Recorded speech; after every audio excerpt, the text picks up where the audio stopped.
Good to have you on the show once again. This is Lawal Omobola Stephen. Our podcast focuses on personal development and self-improvement. In the topics and self-improvement are not only added, but they share disruptive mindset conversations that is going to transform your mindset from where you are to where we need to be. We reinforce the importance of embracing personal development and self-improvement because it's a lifelong process that we all must embrace in life in order for us to transition from where we are to where we need to be. Now, it's worth the efforts at the end of the day if we don't give up.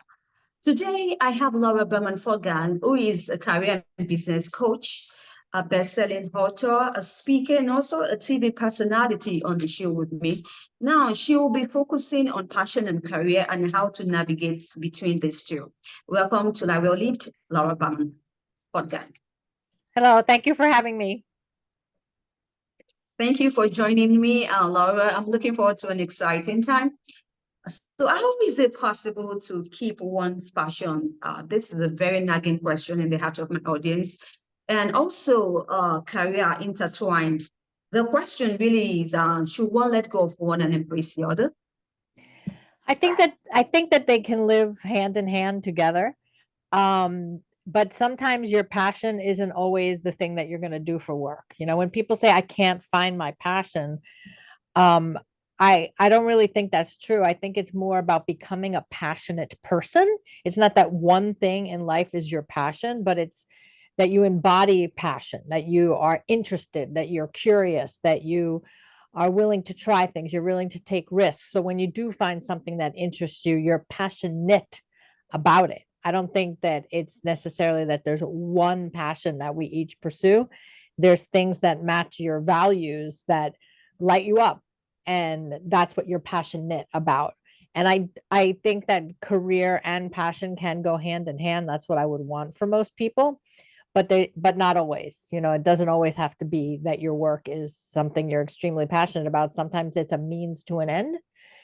Your work allows you the lifestyle to travel, or your work allows you the lifestyle to be a volunteer. So sometimes work is just a means to an end, and that can work for people as well. Does that make sense? All right. No, so can we pursue passion as a career? What are some of the checklists we need to start ticking or priorities we need to start considering? Well, if you're going to pursue passion as a career, um, you need to see if you can sustain that passion, right? What's going to make that passion go away, right? If you can't get paid for it, it might make that passion go away. If you hit a lot of roadblocks, it depends if that's going to stop you or if that's going to make you more passionate. When we pursue what we're passionate about as a career, we have to really ask, should this thing be a career? Should it be a hobby? Should it be a career? Should it be something I do on the side? They can coexist. They can coexist, but they don't have to. So a checklist. Is it sustainable? Is it something that is in my control, or is it up to everybody else's control? Is it something that I can sustain?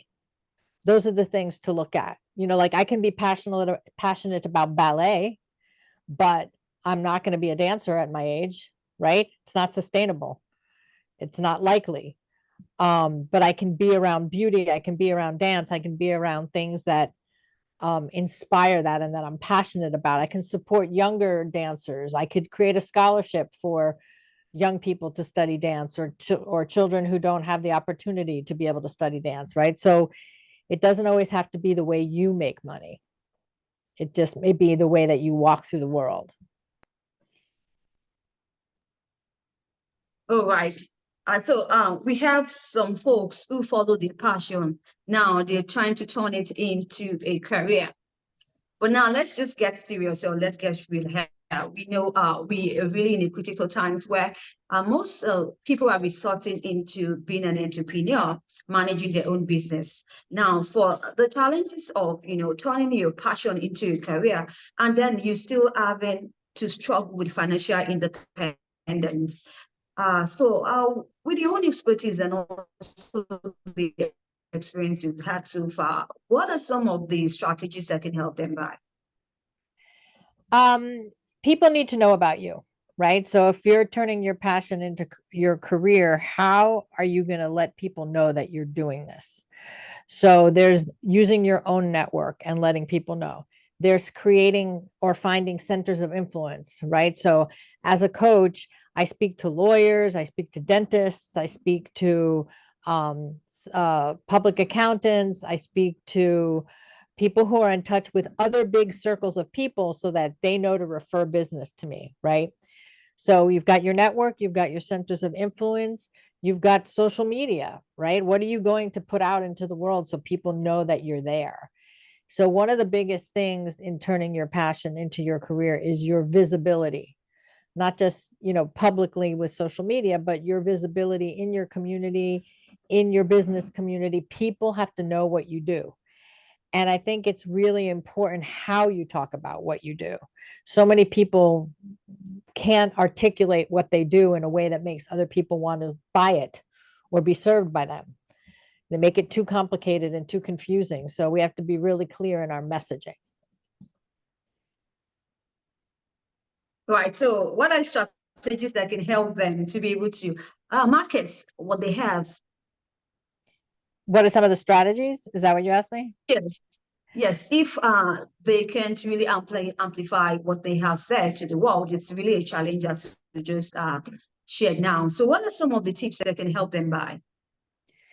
I find that public speaking is one of the best ways to share your passion, whether you teach a skill or you teach a mindset or you teach, you're trying to create a movement. Being able to be in front of other people and have them have an experience of you is goes a long way to people wanting to do business with you. So opportunities to be visible that way. Getting creative. Sometimes you have to give away your service or your product for people to try it and to be willing to come on board with you. And creating excitement is, you have to be passionate and excited too. People have to catch that energy. So how are you going to do that? You're going to teach, you're going to write, you're going to speak, you're going to be out on social media, you're going to be letting people know what you're doing. It really is like a full-time occupation to get this passion to turn into a business. Thanks, Laura, for sharing that with my audience. So when it comes to navigating the next steps in career shift or career shift transition, we know we have some folks out there who are contemplating on, having a career shift. But I would like you to tell me, why is our resume not inadequate for it? Is there something we are missing out? What you're alluding to is something that I say I have a TEDx talk and I talk, it's called How to Find Your Dream Job Without Ever Looking at Your Resume. And so now we're talking about people who are looking for jobs versus people who are going to create their own business. The answer to what's next isn't always in your resume. Like if you're on a career path and let's say you're an engineer and the next several steps in your career, that's great.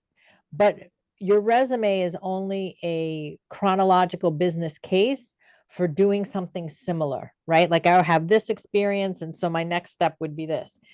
If you're really looking for a complete change, your resume is not going to tell you what that is.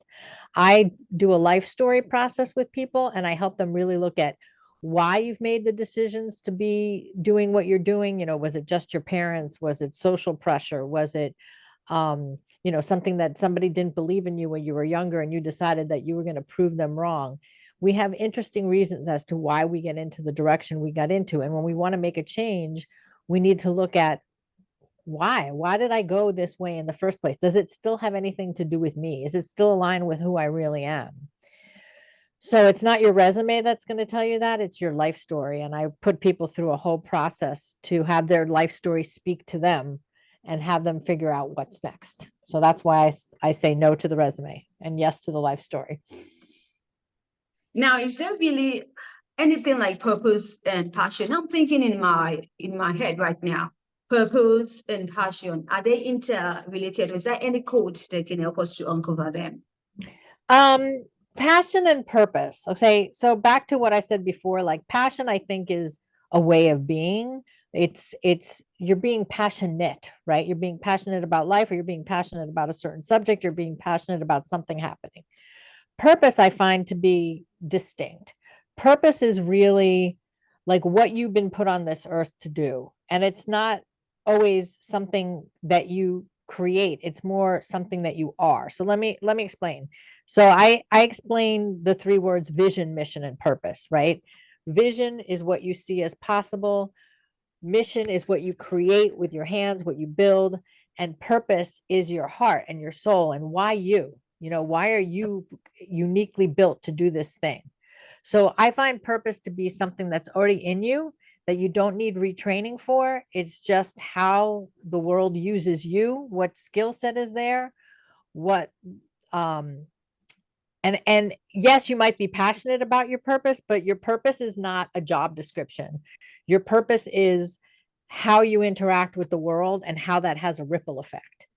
How almost like if you did nothing, you would still affect people in some way. To me, that's your purpose. So I know that my energy is all about creating change in the world. And so that may be as a coach. It used to be as an actor. I run for political office. Like my purpose is to create change. It just may have different ways that I do it.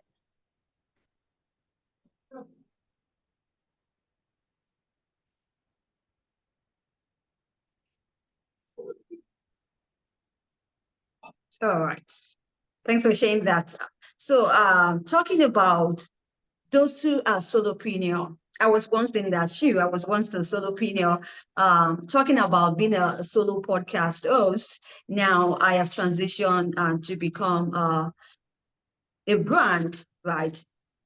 What are some of the ways, or maybe you can share your thoughts on how to transition from being a solopreneur to a remarkable brand, if you have any experience to share? I know that there are some challenges along the way, and sometimes we're just pretty confused about how to go about this. Okay. So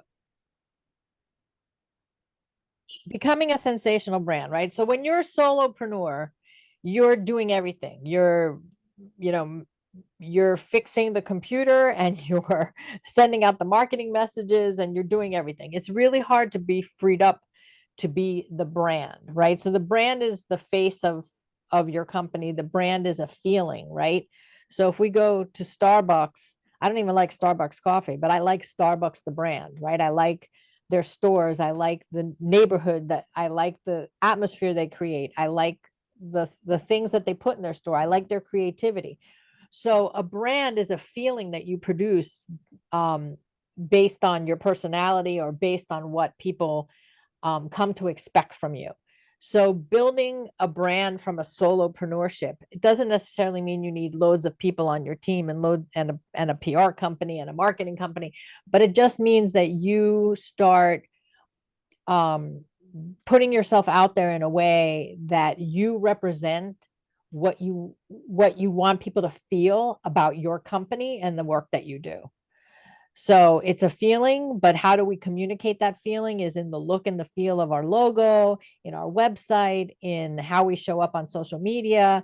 When people say that's very on brand, right? So on brand means it matches the vibe that you put out in the world. It matches your message. It matches everything about you, right? So it would be off brand for me to not use humor. Like I have to use humor in everything I do, whether it's in my face or talking too much with my hands, but humor is part of my brand. It would be very off brand for me to be completely serious, right? And that's not on, wasn't a choice. It just is.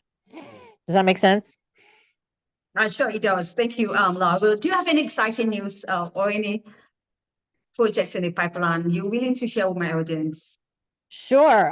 In May of 2024, I'm going to be doing a free masterclass called Headliner to help you become a sensational brand. And we'll make sure to put that in the show notes so that if this airs on time, you can come and participate in that. All right. Good to know that. Thanks for sharing that with my audience. I wish you best of luck in the project and also your subsequent one, Laura. Thank you.